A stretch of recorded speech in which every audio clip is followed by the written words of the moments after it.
اگر تم عظمت کی بلندیوں کو چھونا چاہتے ہو تو اپنے دل میں انسانیت کے لیے نفرت کی بجائے محبت آباد کرو۔ انسان اپنے اندر چھپی ہوئی نفسانی خواہش کی وجہ سے برے لوگوں سے مغلوب ہو جاتا ہے۔ جب تمہیں دنیا والے تمہیں گھٹنے ٹیکنے پر مجبور کر دیں تو یہی بہترین وقت ہے سجدے کا۔ جو درد تم محسوس کرتے ہو وہ پیغامات ہیں، انہیں غور سے سنو۔ شریف آدمی وہ ہے کہ اگر کوئی اس کو تکلیف پہنچائے تو وہ رنجیدہ نہ ہو۔ عشق حقیقی ہو یا عشق مجازی، دونوں میں شرک کی گنجائش نہیں ہوتی۔ اگر تمہیں سب راستے بند نظر آئیں تو وہ تمہیں ایسا پوشیدہ راستہ دکھا دے گا جس کے بارے میں کوئی جانتا نہیں ہوگا۔ اللہ کے ولیوں کو رب کی طرف سے طاقت حاصل ہے کہ وہ کمان سے نکلے ہوئے تیر کو بھی واپس کر دیتے ہیں۔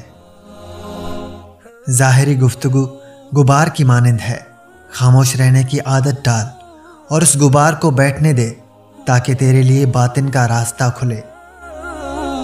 جس وقت آپ یہ قبول کر لیتے ہو کہ آپ کو کون سی مصیبتیں دی جاتی ہیں، دروازہ کھل جائے گا۔ میں نے بہت سے انسان دیکھے ہیں جن کے بدن پر لباس نہیں ہوتا، اور بہت سے لباس دیکھے ہیں جن کے اندر انسان نہیں ہوتا۔ غم سے خالی ہو جاؤ، اس کے بارے میں سوچو جس نے خیال کی تخلیق کی۔ جسم کی پرورش روح کرتی ہے، بغیر روح کے جسم کس قدر ذلیل ہے کہ اسے مٹی میں دفن کر دیا جاتا ہے، جس کی وسعت 2 گز سے زیادہ نہیں، لیکن روح کی پہنچ آسمانوں تک ہے۔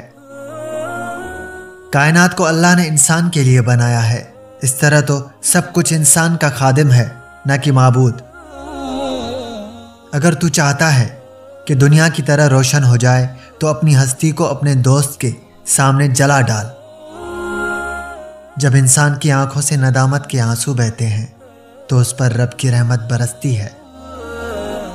اگر تو بیکار پتھر ہے تو صاحب علم کے پاس بیٹھ، گوہر بن جائے گا۔